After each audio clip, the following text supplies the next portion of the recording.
ദൈവത്തിന് സ്തോത്രം. ദൈവത്തിന്റെ അതിപരിശുദ്ധമായ നാമം വാഴ്ത്തപ്പെടുമാറാകട്ടെ. നമുക്ക് വീണ്ടും ദൈവവചനവുമായിരിക്കാൻ ദൈവം തരുന്ന വലിയ കൃപകൾക്കായി ദൈവത്തിന് സ്തോത്രം ചെയ്യാം. എഫെസ് ലേഖനം 5-ാം അധ്യായത്തിൽ നിന്നാണല്ലോ നാം പഠിച്ചുകൊണ്ടിരിക്കുന്നത്. നാം 12 വരെയുള്ള വാക്യങ്ങൾ കഴിഞ്ഞ ക്ലാസ്സിൽ പഠിച്ചു. നമ്മൾ 4, 5, 6 അധ്യായങ്ങൾ നോക്കുമ്പോഴേ ക്രിസ്തുവിൽ ഉള്ള ഒരു ക്രിസ്തീയ ജീവിതത്തിന്റെ നടപ്പിനെ കുറിച്ചാണ് പറഞ്ഞിരിക്കുന്നത്. 4, 5, 6 അധ്യായങ്ങൾ ഒരു വിശ്വാസി അല്ലെങ്കിൽ ഒരു ദൈവ പൈതൽ എങ്ങനെ നടക്കണമെന്ന് പറഞ്ഞാൽ ദൈനംദിനമുള്ള നമ്മുടെ ജീവിതം എങ്ങനെ ആയിരിക്കണം എന്നായിരുന്നല്ലോ നമ്മൾ പഠിച്ചത്. അതില് 4-ന്റെ 1 മുതൽ 16 വരെയുള്ള വാക്യങ്ങളിലെ ഐക്യത്തിൽ എങ്ങനെ നടക്കണമെന്ന് പറയുന്നുണ്ട്. Walk in unity. നമ്മൾ 4-ന്റെ 17 മുതൽ 5-ന്റെ 17 വരെയുള്ള വാക്യങ്ങൾ വാക്ക് ഇൻ പ്യൂരിറ്റി, നമ്മൾ വിശുദ്ധിയിൽ എങ്ങനെ നടക്കണമെന്ന് പറയുന്നു. അതിനകത്ത് പറയുന്നുണ്ട് നിങ്ങൾ എങ്ങനെയാകരുത്, നിങ്ങൾ എങ്ങനെ നടക്കരുത്, നിങ്ങൾ ഇങ്ങനെ നടക്കണം എന്നൊക്കെ പറയുന്നുണ്ടല്ലേ. നമ്മൾ 5-ന്റെ 1 കണ്ടത് അവിടെ പ്രിയ മക്കൾ എന്ന പോലെ ദൈവത്തെ അനുകരിപ്പിൻ എന്നാ പറയുന്നത്. അപ്പം നമ്മൾ ഒരു വിശ്വാസിയായിട്ട് നടക്കുകയല്ല ചെയ്യേണ്ടത്, പ്രിയ മക്കളെ പോലെ ദൈവത്തെ അനുകരിക്കാനാ പറഞ്ഞത്. നമ്മുടെ അനുകരണത്തിന്റെ മാതൃക കർത്താവാണല്ലേ. ആ കർത്താവിന്റെ മാതൃക അവിടെ പറഞ്ഞു. പിന്നെ 5-ന്റെ 18 മുതൽ 6-ന്റെ 9 വരെയുള്ള വാക്യങ്ങളിലെ വാക്ക് ഇൻ ഹാർമണി, സ്വര ഐക്യത്തിൽ എങ്ങനെ നടക്കാമെന്ന് പറയുന്നുണ്ട്. 6-ന്റെ 10 മുതലുള്ള വാക്യങ്ങൾ വാക്ക് ഇൻ വിക്ടറി, എങ്ങനെ ക്രിസ്തീയ ജീവിതത്തിൽ ജയാളിയായി നടക്കാം എന്ന് പറയുന്നുണ്ട്. കഴിഞ്ഞ ക്ലാസ്സിൽ ഞാൻ പറഞ്ഞതുപോലെ 12 വരെയുള്ള വാക്യങ്ങളാണ് നമ്മൾ പഠിച്ചത്.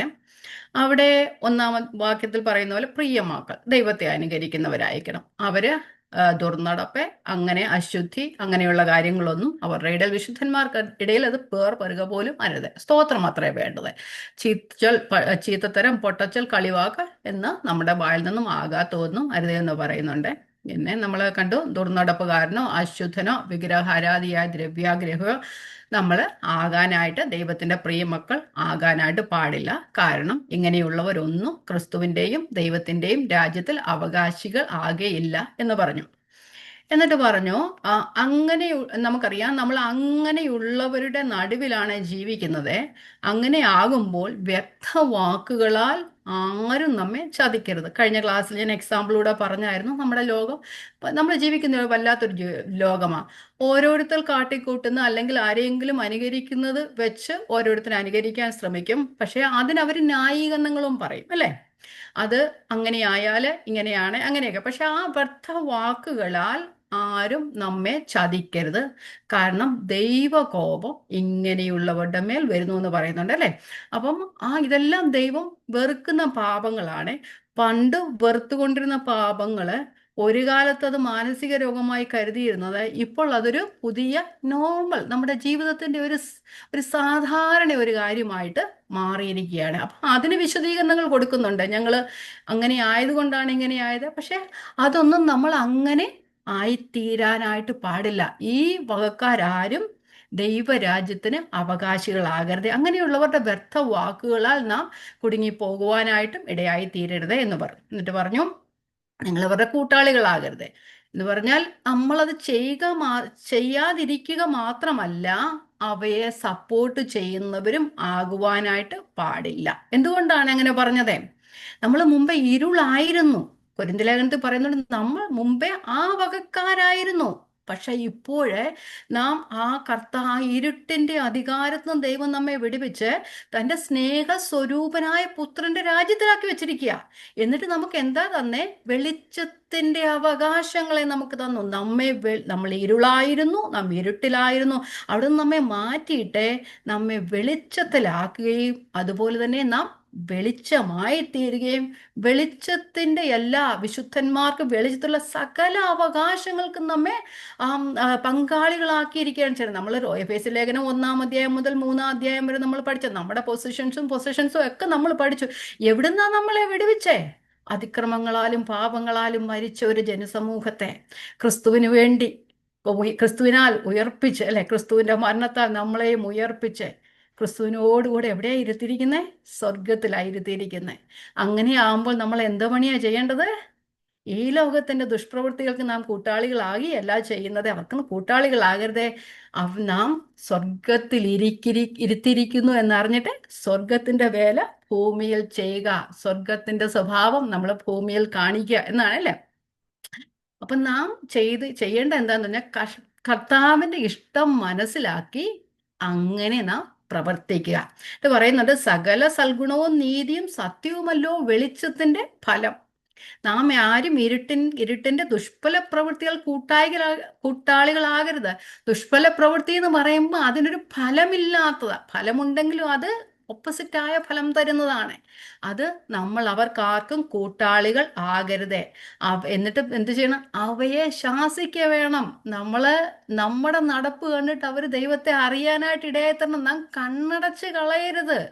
അങ്ങനെ കണ്ണടച്ച് കളയുകയാണെങ്കിൽ നാം നിശബ്ദമായി അതിന് കൂട്ടാളികളായി തീരുകയാണ് ചെയ്യുന്നത്. എന്നിട്ട് പറയുന്നത് അവയെ ശാസിക്കണം. എന്നിട്ട് അവർ രഹസ്യമായി ചെയ്യുന്നത് പറയാൻ പോലും കൊള്ളുന്നതല്ല എന്ന് പറയുന്നുണ്ട്. അവിടെ നമ്മൾ അത്രയാണ് നമ്മൾ കഴിഞ്ഞ ക്ലാസ്സിൽ പഠിച്ച്. നമുക്ക് 13-ാമത്തെ വാക്യം വായിക്കാം. 13-ാമത്തെ വാക്യം എഫേസ്യർ 5:13. അവയെ ശാസിക്കുമ്പോഴോ സകലത്തെയും കുറിച്ച് വെളിച്ചത്താൽ ബോധം വരും. ബോധം വരുന്നതെല്ലാം വെളിച്ചം പോലെ തെളിവല്ലോ. അവയെ ശാസിക്കുമ്പോഴോ, ഏതിനെയാണ്? ഇരുട്ടിന്റെ നിഷ്ഫല പ്രവൃത്തികളെ ശാസിക്കുമ്പോഴോ വെളിച്ചത്താൽ സകലത്തെയും കുറിച്ച് വെളിച്ചത്താൽ ബോധം വരും. ബോധം വരുന്നതൊക്കെ വെളിച്ചം പോലെ തെളിവല്ലോ. ഇരുട്ടില് വെളിച്ചം പ്രകാശിക്കുമ്പോൾ ഇരുട്ടിന്റെ എല്ലാ പ്രവൃത്തികളും തെളിവാകും. ഇപ്പം നമ്മൾ ഇരുട്ടിലിരിക്കുന്നിടത്ത് പോയി ഫ്ലാഷ് ലൈറ്റ് അടിക്കാനൊന്നും അല്ല പറയുന്നത്, അല്ലെ ടോർച്ച് അടിക്കാനൊന്നും അല്ല പറയുന്നത്. നമ്മൾ ഇവിടെ വെളിച്ചമെന്ന് ഉദ്ദേശിക്കുന്നത് ദൈവത്തിന്റെ വചനത്തെ കുറിച്ചാണ് പറയുന്നത്. സത്യവചനം പ്രകാശിക്കുന്നിടത്ത് ഇരുൾ നീങ്ങിപ്പോവും. നമ്മളും ഒരിക്കൽ ഇരുട്ടിലായിരുന്നു. നമ്മൾ എങ്ങനെയാ വെളിച്ചത്തിലേക്ക് വന്നത്? നാം ഇരുട്ടിന്റെ പ്രവൃത്തികളൊക്കെ നാം എങ്ങനെയാ കളഞ്ഞത്? സത്യവചനത്താലാ അല്ലേ. നമുക്കറിയാം എബ്രായ ലേഖനം 4:12 എങ്ങനെയാ പറയുന്നത്? ദൈവത്തിന്റെ വചനം ജീവനും ചൈതന്യവുമുള്ളതായി ഇരുവായ്ത്തലയുള്ള ഏത് വാളിനേക്കാളും മൂർച്ചയുള്ളതാ അല്ലേ. അത് എവിടെ പോകും? പ്രാണനെയും ആത്മാവിനെയും സന്ധിമജ്ജകളെയും ഒക്കെ വേർതിരിക്കുന്നവരെ തുളച്ചു ചെല്ലുന്ന. അങ്ങനെ ദൈവത്തിന്റെ വചനം നമ്മുടെ ഹൃദയത്തിൽ തുളച്ചു വന്നതിനാലാണ് നാം ആരായി തീർന്നത്? പാപ സ്വഭാവമെല്ലാം വിട്ടുകളഞ്ഞ് നാം ദൈവത്തിന്റെ മക്കളായി തീർന്നത്. അതുപോലെ തന്നെ 2 തീമോഥെയോസ് 3:16 ഇങ്ങനെ പറയുന്നുണ്ട്, എല്ലാ തിരുവഴുത്തും ദൈവശ്വാസീയമാകിയാൽ ദൈവത്തിന്റെ മനുഷ്യൻ സകല സൽപ്രവൃത്തിക്കും വക പ്രാപിച്ച് തികഞ്ഞവനാകേണ്ടതിന് ഉപദേശത്തിനും ശാസനത്തിനും ഗുണീകരണത്തിനും നീതിയിലെ അഭ്യാസത്തിനും പ്രയോജനമുള്ളതാകുന്നു. അപ്പൊ ദൈവത്തിന്റെ വചനത്തിൽ ചെയ്യുവാനായിട്ട് കഴിയാത്തത് ഒന്നുമില്ല. ഏത് ഇരുട്ടിന്റെ പ്രവൃത്തികളും ആ ദൈവവചനത്തിന് മുമ്പിൽ വരുമ്പോൾ അത് വെളിച്ചത്തിൽ അത് വെളിപ്പെട്ടു വരുമെന്നാണ് പറഞ്ഞത്. അപ്പൊ സുവിശേഷ സത്യത്താൽ ഇരുളിന്റെ പ്രവൃത്തികൾ വെളിപ്പെട്ടു വരും. അപ്പൊ എങ്ങനെയാ നമ്മുടെ ജീവിതം ഒരു സുവിശേഷമായി തീരുന്നത്? നമ്മുടെ ജീവിതം സുവിശേഷമായി തീർന്നാൽ മാത്രമേ ഇരുട്ടിലിരിക്കുന്നവർക്ക് വെളിച്ചമായി തീരുവാനായിട്ട് കഴിയത്തുള്ളൂ അല്ലെ. നമ്മുടെ ജീവിതം കണ്ട് മറ്റുള്ളവർ ദൈവത്തെ അറിയാനായിട്ട് ശ്രമിക്കണം. എന്ന് പറഞ്ഞാൽ നാം ഈ വചനം പഠിക്കുന്നതൊക്കെ നമ്മൾ ഹൃദയത്തിൽ മറിയെ പോലെ വെറുതെ സംഗ്രഹിച്ചു വെക്കുകയല്ല. അത് അങ്ങനെയല്ല, അതിന്റെ കോണ്ടെക്സ്റ്റ് അങ്ങനെയല്ല. എന്നാലും ഞാൻ പറയണം, സംഗ്രഹിച്ചു വെച്ച് മാത്രം ഇരിക്കുന്നവരായിട്ടല്ല, അത് നമ്മുടെ ജീവിതത്തിൽ പ്രാവർത്തികമാക്കി തീർക്കുകയും ചെയ്യണം അല്ലെ. നമുക്ക് 1 പത്രോസ് 3:1-2 അത് കോണ്ടെക്സ്റ്റ് അതാക്കരുത്. ഞാൻ എങ്ങനെ പറയുന്നതേ വായിക്കുന്നേ ഉള്ളൂ. അത് ഈ കോണ്ടെക്സ്റ്റിൽ വെച്ച് നമ്മൾ പഠിക്കേണ്ടതാണ്. ഭാര്യമാരെ നിങ്ങളുടെ ഭർത്താക്കന്മാർക്ക് കീഴടങ്ങിയിരിപ്പീൻ.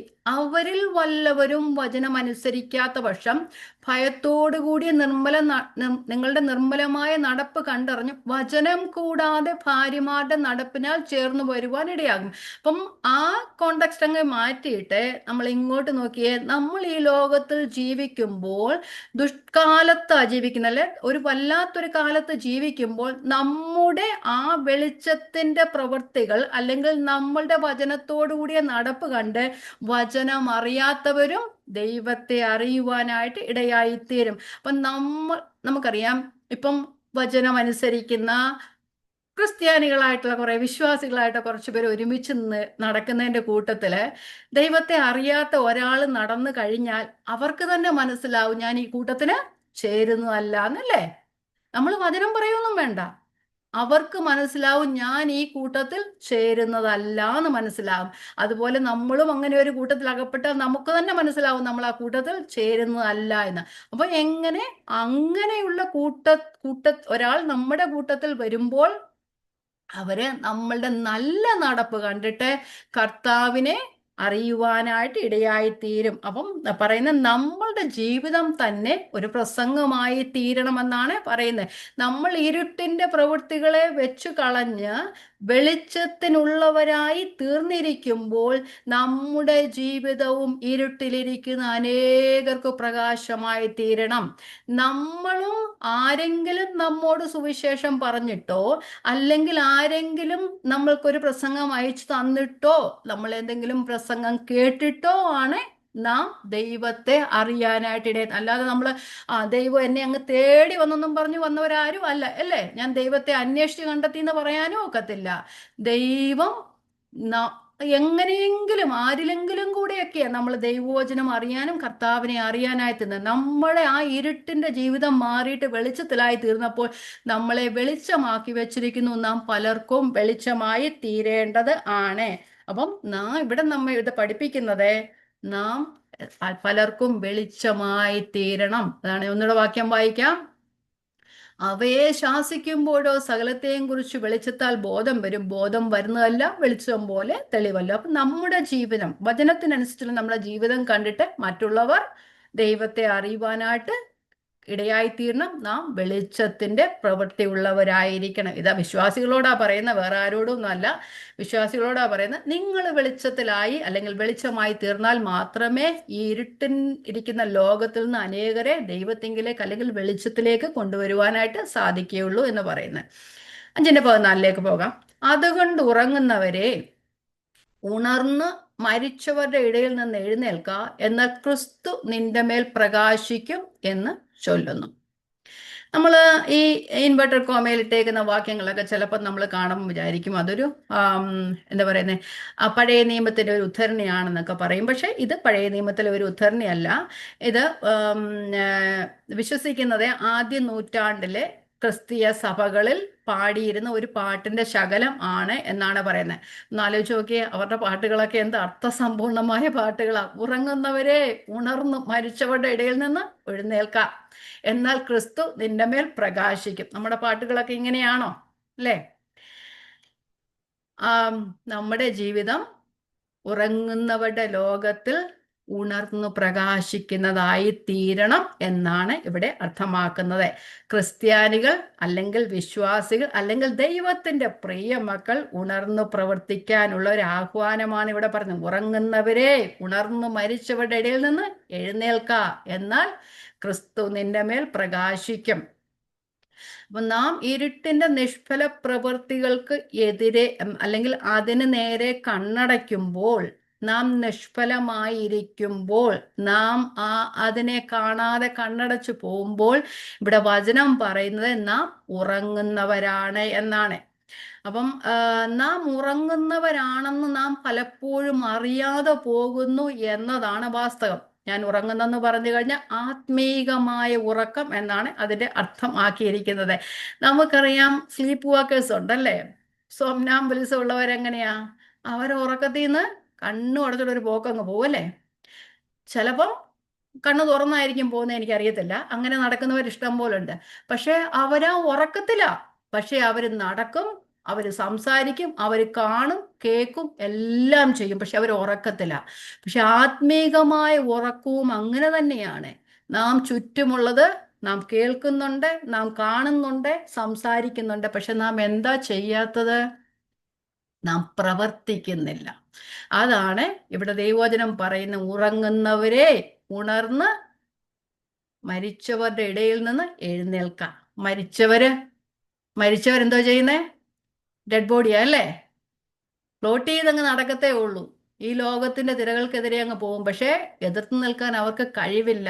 നാം ആത്മീകമായി മരിച്ച അവസ്ഥയിൽ ആയിരിക്കരുതേ.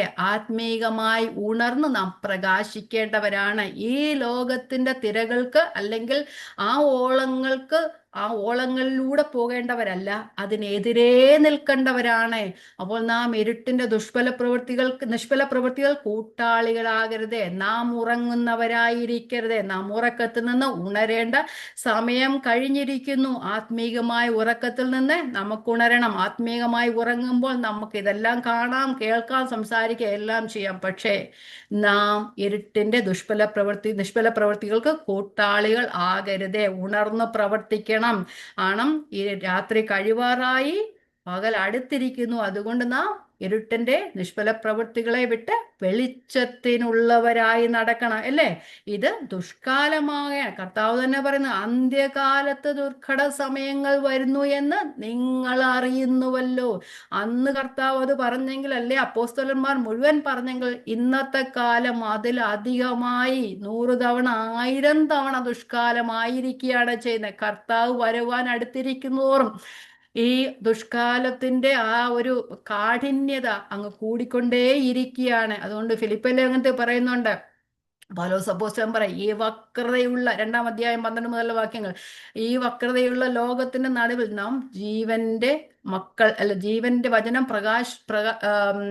പ്രകാശമുള്ളവരായി, ജീവന്റെ വചനം പ്രമാണിച്ചുകൊണ്ട് ജ്യോതിസുകളെ പോലെ പ്രകാശിക്കണമെന്ന് പറയുന്നു.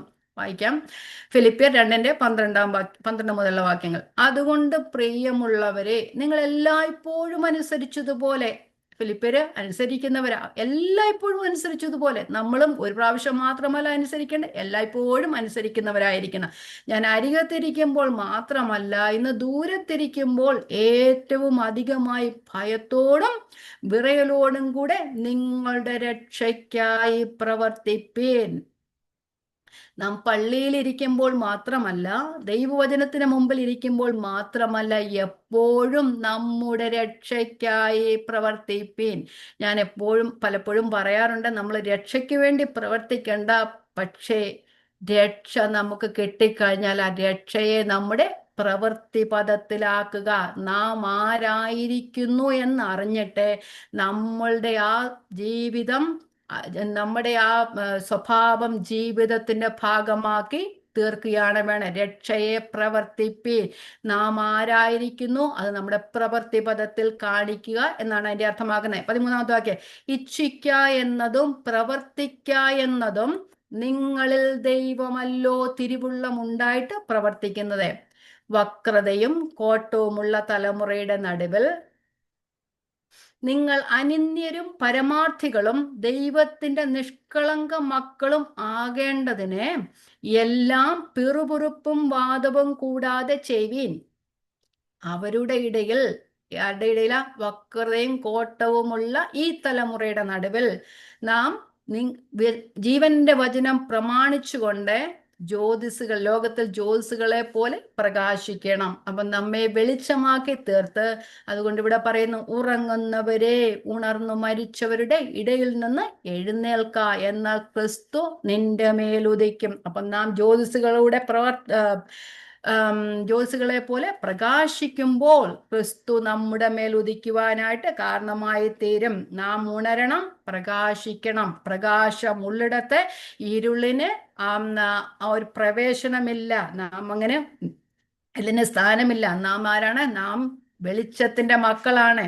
നമ്മള് 1 തെസ്സലോനിക്ക ലേഖനത്തിൽ ഇങ്ങനെ പറയുന്നുണ്ട്, ഉറങ്ങുന്നവർ രാത്രിയിൽ ഉറങ്ങുന്നു, മദ്യപിക്കുന്നവർ രാത്രിയിൽ മദ്യപിക്കുന്നു. നാം പകലിലുള്ളവരാകെയാണ്, നാം ഇരുട്ടിനുള്ളവരല്ല. അതുകൊണ്ട് നാം വിശ്വാസവും സ്നേഹവും എന്ന കവചവും ശീഘ്രമായ രക്ഷയുടെ പ്രത്യാശയും ധരിച്ചുകൊണ്ട് സുബോധമായിരിക്കുക. നാം ശേഷം മനുഷ്യരെ പോലെ ഉറങ്ങാതെ ഉണർന്നും സുബോധവുമായിരിക്കുക എന്നാ പറയുന്നത്. ഇത് ദുഷ്കാലമാണ്. അതുകൊണ്ട് സമയം തക്കത്തിൽ ഉപയോഗിക്കുക. നാം മറ്റുള്ളവർ ഉണരുവാൻ വേണ്ടി കാത്തിരിക്കേണ്ട ആവശ്യമില്ല. ഉണർവെന്ന് പറയുന്നത് നമ്മളിൽ തന്നെ ആരംഭിക്കേണ്ടതാണ്. നമ്മൾ ആരംഭിച്ചാൽ മാത്രമേ മറ്റുള്ളവരിലേക്ക് അത് പോകാനായിട്ട് ഒക്കെയുള്ളൂ, അല്ലെങ്കിൽ അത് ട്രാൻസ്ഫർ ചെയ്യുവാനായിട്ട് ഒക്കത്തുള്ളൂ. ഓക്കെ, നമുക്ക് അടുത്ത വാക്യത്തിലേക്ക് പോകാം. 5:15. 5:15. ആകയാൽ സൂക്ഷ്മത്തോടെ അജ്ഞാനികളായിട്ടല്ല ജ്ഞാനികളായിട്ടത്രേ നടപ്പാൻ നോക്കുവിൻ. ആകയാൽ സൂക്ഷ്മത്തോടെ അജ്ഞാനികളായിട്ടല്ല ജ്ഞാനികളായിട്ടത്രേ നടക്കാൻ നോക്കുവിൻ. ഇപ്പം നമ്മൾ എന്തുവൊക്കെയാ പഠിച്ചത്? വെളിച്ചത്തിന്റെ ഫലവും ഇരുട്ടിന്റെ പ്രവൃത്തികളെയൊക്കെ പഠിച്ചു. അതൊക്കെ എന്താണെന്നും പഠിച്ചു. അതാരും അങ്ങനെയുള്ളവർ ദൈവരാജ്യത്തിന് അവകാശികളല്ല, ദൈവത്തിന്റെ കോപത്തിനിടയായി തീരുന്നതാണ് എന്നെല്ലാം പഠിച്ചിട്ട് പറയുകയാണ്. ആകയാൽ സൂക്ഷ്മത്തോടെ അജ്ഞാനികളായിട്ടല്ല ജ്ഞാനികളായിട്ടത്രേ നടക്കാൻ നോക്കുവേൻ. ജ്ഞാനം സമ്പാദിക്കണം. നിങ്ങൾ ക്രിസ്തുവിൽ ജ്ഞാനമുള്ളവരായി തീരണം, ആത്മീക പരിജ്ഞാനമുള്ളവരായി തീരണം. നിങ്ങൾ അവരെ പോലെ നടക്കാനുള്ളവരല്ല, സൂക്ഷ്മത്തോടെ നടക്കേണ്ടവരാണ്. ദൈവത്തിന്റെ ഇഷ്ടമറിഞ്ഞ് നാം നടക്കേണ്ടതാണ്. ഇനി അടുത്ത 7 വാക്യങ്ങളിൽ പൗലോസ് ജ്ഞാനികളുടെ നടപ്പിനെയും സൂക്ഷ്മതയുള്ള നടപ്പിനെയും കുറിച്ച് പറയുന്നുണ്ട്. അവിടെ പറയുന്നത് സൂക്ഷ്മത്തോടെ നടക്കുക എന്നാൽ ജ്ഞാനത്തോടെ നടക്കുക എന്നാണ് അർത്ഥം. Walk wisely. നമുക്കറിയാം, നടപ്പ് എന്നത് ഈ ലോകത്തിൽ നമ്മുടെ ഡേ ടു ഡേ ആ ജീവിതത്തെ കുറിച്ചാണ് പറയുന്നത്. അപ്പം ഈ ലോകത്തിൽ നമുക്ക് ജീവിക്കണമെങ്കിൽ, പ്രിയ മക്കളെ പോലെ ജീവിക്കണമെങ്കിൽ ജ്ഞാനം ആവശ്യമാണ്. നാം ജ്ഞാനമുള്ളവരായി തീരണം. നമ്മൾ ദൈവത്തിൽ നിന്ന് ജ്ഞാനം പ്രാപിക്കേണ്ടതാണ്. ജ്ഞാനം എങ്ങനെയാ പ്രാപിക്കുന്നത്? ദൈവത്തിന്റെ വചനത്തിലൂടെ പ്രാപിക്കണം, അല്ലേ? ആ വചനം നമ്മുടെ ജീവിതത്തിൽ കൊണ്ടുവരുമ്പോൾ അത് വിശ്വാസമായി പരിഗണിക്കാനായിട്ട് ഇടയായി തീരും. അങ്ങനെയാണ് നാം ജ്ഞാനം പ്രാപിക്കുന്നത്. അത് യാക്കോബിന്റെ ലേഖനത്തിലെ 1-ാം അധ്യായം 3, 4, 5 വാക്യങ്ങളിൽ നമ്മൾ കാണുവാനായിട്ട് കഴിയും. നിങ്ങളുടെ വിശ്വാസത്തിന്റെ പരിശോധന സ്ഥിരത ഉളവാക്കുന്നു എന്നറിഞ്ഞ് അത് അശേഷം സന്തോഷം എന്നാണ്. വിശ്വാസം അത് പരിശോധന ചെയ്യപ്പെടും. അത് ട്രയലിലൂടെ കടന്നു പോകേണ്ടി വരും. അങ്ങനെ വരുമ്പോൾ സ്ഥിരതയുണ്ടാകും. സ്ഥിരതയുണ്ടാകുമ്പോൾ നിങ്ങൾ ഒന്നിലും കുറവില്ലാതെ തികഞ്ഞവരും സമ്പൂർണരുമാകേണ്ടതിന് സ്ഥിരതയ്ക്ക് തികഞ്ഞ പ്രവൃത്തി ഉണ്ടാകട്ടെ. വിശ്വാസം നമ്മുടെ പ്രവൃത്തിയിൽ കാണിക്കണം. എനിക്ക് വിശ്വാസം ഉണ്ടെന്ന് വെച്ച് ഞാനിങ്ങനെ നിഷ്ഫലമായിരിക്കുക, അല്ലെങ്കിൽ ഞാൻ ഉദാസീനമായി ഇരുന്ന് കഴിഞ്ഞാൽ എൻ്റെ വിശ്വാസം പ്രവൃത്തിയിൽ കാണത്തില്ല.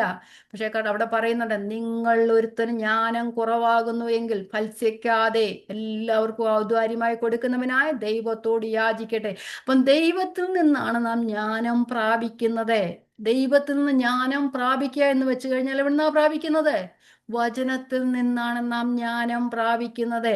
നാം വചനം വായിക്കുമ്പോൾ ഓരോ ദിവസവും കേൾക്കുന്ന വചനം നമുക്ക് ജ്ഞാനമായിട്ടും പരിജ്ഞാനമായിട്ടും വിവേചനമായിട്ടും ഒക്കെ മാറുവാനായിട്ട് കഴിയും.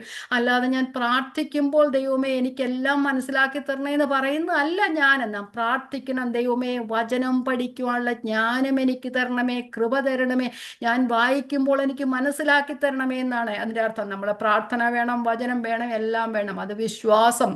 അങ്ങനെ നമുക്ക് ലഭിക്കുന്ന പ്രാർത്ഥനയിലൂടെ, നമുക്ക് ദൈവവചന പഠനത്തിലൂടെ നമുക്ക് ലഭിക്കുന്ന വിശ്വാസം ലഭിക്കുന്ന എങ്ങനെയാ? നമുക്ക് ദൈവത്തിൽ നിന്നാണ് ലഭിക്കുന്നത്, അല്ലേ? വചനത്തിൽ നിന്നാണ് നമുക്ക് ലഭിക്കുന്നത്. കാരണം നാം വചനത്തിൽ ദൈവത്തെ കണ്ടു. നമ്മൾ പറയും നമ്മുടെ ദൈവം ശക്തനായ ദൈവമാണ്, സർവജ്ഞാനിയായ ദൈവമാണ്, സർവശക്തനായ ദൈവം, അങ്ങനെ എല്ലാം പഠിക്കും, അല്ലേ? പക്ഷെ ഇത് നമ്മുടെ ജീവിതത്തിൽ വിശ്വാസത്തിൽ അല്ലെങ്കിൽ പ്രവൃത്തിത്തിൽ വന്നില്ലെങ്കിൽ നമ്മുടെ ദൈവം ശക്തിമാനാണ്, നമ്മുടെ ദൈവം സർവജ്ഞാനിയാണെന്നൊക്കെ നമ്മളവിടെ പറയത്തേ ഉള്ളൂ. അത് നമ്മുടെ ജീവിതത്തിൽ ഒന്നിലും പ്രയോജനമായി തീരത്തില്ല. നാം വചനത്തിൽ കാണുന്ന ദൈവത്തെ നമ്മുടെ ജീവിതത്തിൽ അനുഭവിച്ചറിയണമെങ്കിൽ ദൈവം പറയുന്നത് പോലെ ചെയ്യുവാനായിട്ട് ശ്രമിക്കുക. ഒരു പാതയിലേക്ക് ദൈവം നടത്തുമ്പോൾ അതെനിക്ക് ബുദ്ധിമുട്ടാണെന്ന് വിചാരിച്ച് നാം മാറി നിൽക്കുകയല്ല ചെയ്യേണ്ടത്. ആ സ്റ്റെപ്പ് എടുത്ത് മുമ്പോട്ട് വെക്കുമ്പോൾ നമുക്ക് ദൈവത്തിന്റെ സാന്നിധ്യം മനസ്സിലാക്കാനായിട്ട് ഇടയായിത്തീരും. ഓരോ ചെറിയ സ്റ്റെപ്പിലും ദൈവത്തിന്റെ സാന്നിധ്യം മനസ്സിലാക്കുവാനായിട്ട് കഴിയും. ജീവിതത്തിന്റെ ഓരോ അവസ്ഥകളിലൂടെ കടന്നു പോകുമ്പോൾ ദൈവ സാന്നിധ്യം മനസ്സിലാക്കുമ്പോൾ അടുത്ത പ്രശ്നം എനിക്ക് വന്നാലും, എനിക്കെടുക്കാൻ വയ്യാത്ത പ്രശ്നം വന്നാലും, ആ പ്രശ്നങ്ങളുടെ നടുവിലും സർവശക്തനായ ഞാൻ ദൈവത്തിലാണ് ഞാൻ വിശ്വസിക്കുന്നുള്ളൊരു വിശ്വാസം നമ്മുടെ ഉള്ളിൽ വരികയും എൻ്റെ ദൈവത്തെ അറിയുവാനായിട്ട് കഴിയും. അങ്ങനെയാ വിശ്വാസം വർദ്ധിക്കുന്നത്. അങ്ങനെയാ സ്ഥിരത ഉണ്ടാകുന്നത്. നമ്മൾ റോമാലേഖനത്തിൽ പറയുന്ന കഷ്ടത സഹിഷ്ണുതയും സഹിഷ്ണുത സിദ്ധതയും ഉളവാക്കുന്നു എന്നറിഞ്ഞ് ഞാൻ കഷ്ടങ്ങളും സന്തോഷിക്കണം. നമ്മുടെ കഷ്ടങ്ങൾ നമുക്ക് സന്തോഷമായി തീരുന്നത് ഓരോ കഷ്ടങ്ങളിലും നമ്മെ നടത്തിയ ദൈവത്തെ അറിഞ്ഞുകൊണ്ട് ആ വിശ്വാസം നമ്മുടെ ജീവിതത്തിൽ സ്ഥിരത ഉളവാക്കുവാനായിട്ടിടയായി തീരണം. അതാണ് നാം ദൈവത്തെ അറിയുക എന്ന് പറയുന്നത്. ഈ വചനത്തിൽ നമ്മൾ ഇഷ്ടംപോലെ ദൈവത്തെക്കുറിച്ച് പറയുന്നുണ്ട്, പഠിക്കുന്നുണ്ട്. പക്ഷെ അത് നമ്മുടെ ജീവിതത്തിൽ അനുഭവമായില്ലെങ്കിൽ പുസ്തകത്തിലിരിക്കുന്ന ദൈവവും നമ്മുടെ ജീവിതത്തിലിരിക്കുന്ന ദൈവവും തമ്മിൽ വ്യത്യാസമുണ്ട്. ഇത് നമുക്ക് പഠിപ്പിക്കാനും മറ്റുള്ളവർക്ക് പഠിക്കാനും വേണ്ടിയൊന്നും അല്ല. നമ്മൾ പഠിക്കുന്നവരുടെയും നാം പഠിപ്പിക്കുന്നവരുടെയും ജീവിതത്തിൽ ഇത് ദൈവം അനുഭവമായി തീരണം. അതുകൊണ്ടാണ് പറയുന്നത്, നമ്മൾ ജ്ഞാനം പ്രാപിപ്പാൻ ദൈവത്തോട് ചോദിക്കണം, കർത്താവേ വചനം പഠിക്കുവാനുള്ള കൃപ എനിക്ക് തരണമേ. കൃപ തരണമെന്ന് പറഞ്ഞ് എൻ്റെ ഇഷ്ടത്തിനനുസരിച്ച് പോയി കഴിഞ്ഞാൽ ദൈവം വചനം എങ്ങനെയാ പഠിപ്പിക്കുന്നത്? പുസ്തകം തുറക്കാത്തവരെ ദൈവം വചനം പഠിപ്പിക്കുന്നത് എങ്ങനെയാ? അതുകൊണ്ട് പുസ്തകം തുറക്കണം, ഏകാഗ്രതയോടിരിക്കണം. നമ്മുടെ വീട്ടിലെ ഓരോ കാര്യങ്ങളും നമ്മുടെ ജോലികളും നമുക്ക് എവിടെങ്കിലും പോകണമെങ്കിൽ നമ്മൾ കറക്റ്റ് സമയത്ത് പോകും, അല്ലേ? നമ്മുടെ വീട്ടിലെ ജോലികൾ ചെയ്യണം, നമ്മൾ കറക്റ്റ് സമയത്ത് എല്ലാം ചെയ്യും. ആർക്കും നമ്മളെ ഒന്നും പറയേണ്ട കാര്യമില്ല. പക്ഷെ ദൈവവചനത്തിന്റെ മുമ്പിൽ വരുമ്പോൾ എല്ലാം കഴിഞ്ഞേച്ച് നമുക്ക് ഈ ഉറക്കം വരുന്ന സമയത്താണ് ദൈവവചനത്തിന്റെ മുമ്പിൽ ഇരിക്കുന്നത്. പിന്നെ ഉറക്കം വരും, പിന്നെ അത് കാണാം ഇത് കാണും. അത് ശരിയാകത്തില്ല കേട്ടോ. ദൈവവചനം മുന്നമേ അവന്റെ രാജ്യവും നീതിയും അന്വേഷിക്കുക എന്ന് പറഞ്ഞാൽ ആദ്യം നമ്മുടെ ടൈം ടേബിള് ദൈവവചന പഠനത്തിനായിരിക്കണം. അത് കഴിഞ്ഞ് അനുസരിച്ച് മതി നമ്മുടെ എല്ലാ ജീവിത സാഹചര്യങ്ങളും. ജോലിയാണെങ്കിലും പോട്ടെ, അത് എൻ്റെ സ്പിരിച്വൽ മെച്യൂരിറ്റിയാണ് എനിക്ക് പ്രയോറിറ്റി എങ്കിൽ ഞാൻ ആദ്യം എൻ്റെ ആത്മീയ കാര്യങ്ങൾ നോക്കിയതിന് ശേഷമേ എൻ്റെ ജോലിയും ഇടാറായിട്ടുള്ളൂ. അങ്ങനെയുള്ള ജോലി അന്വേഷിച്ചാൽ മതി. കാരണം മുന്നമേ നിന്റെ അവന്റെ രാജ്യവും നീതി അന്വേഷിച്ച ബാക്കിയുള്ളതെല്ലാം തരുമെന്നാ പറഞ്ഞത്. ഇത് ചുമ്മാതെ പറയുന്നൊന്നുമില്ല, അനുഭവത്തിലായിരുന്നു പറയുന്നത്. അതുകൊണ്ട് നമ്മൾ ദൈവവചന പഠനത്തിന് സമയം കണ്ടെത്തണം, ജ്ഞാനം പ്രാപിക്കണം. ആ പ്രാപിച്ച ജ്ഞാനം നമ്മുടെ വിശ്വാസമായിട്ട് തീരണം. അങ്ങനെയാണ് നാം ദൈവത്തെ അറിയുന്നത്. അല്ലെന്നുണ്ടെങ്കിൽ എന്തെങ്കിലും കഷ്ടം വരുമ്പം പിന്നെ കരഞ്ഞുകൊണ്ട് നടക്കത്തേ ഉള്ളൂ. മറ്റുള്ളവരോട് പ്രാർത്ഥിക്കാൻ പറയും. നമ്മൾ പ്രാർത്ഥിച്ചാൽ ദൈവം കേൾക്കത്തില്ലെന്നൊരു വിശ്വാസമായി നമ്മുടെ അങ്ങനെ പരിണമിക്കാനായിട്ടിടയാ. നമ്മൾ പ്രാർത്ഥിച്ചാൽ ദൈവം കേൾക്കുന്നേ. നമ്മുടെ അപ്പനോടും അമ്മയോടും നമ്മളോട് നമ്മുടെ മക്കൾ ചോദിച്ചാൽ നമ്മൾ കേൾക്കത്തില്ല, നമ്മൾ ചെയ്തു കൊടുക്കത്തില്ലേ? അവര് ചോദിച്ചില്ലേലും നമ്മൾ ചെയ്തു കൊടുക്കും. എന്തുകൊണ്ടാ? അപ്പനും അമ്മയും ആയതുകൊണ്ടാ.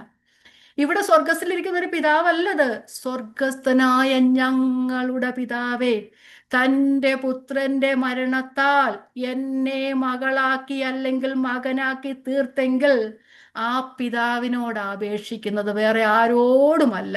അപ്പോൾ എൻ്റെ ഹൃദയത്തിലെ ആഗ്രഹങ്ങളെ എനിക്കറിഞ്ഞു തരുവാൻ കഴിയുന്ന ഒരു പിതാവിലാണ് ഞാൻ ആശ്രയിക്കുന്നത്. അതുകൊണ്ട് നാം ഈ ലോകത്തിനനുസരിച്ച് നടക്കിയല്ല, സൂക്ഷ്മത്തോടെ ജ്ഞാനികളായിട്ട് നടക്കുക, അജ്ഞാനികളായിട്ടല്ല.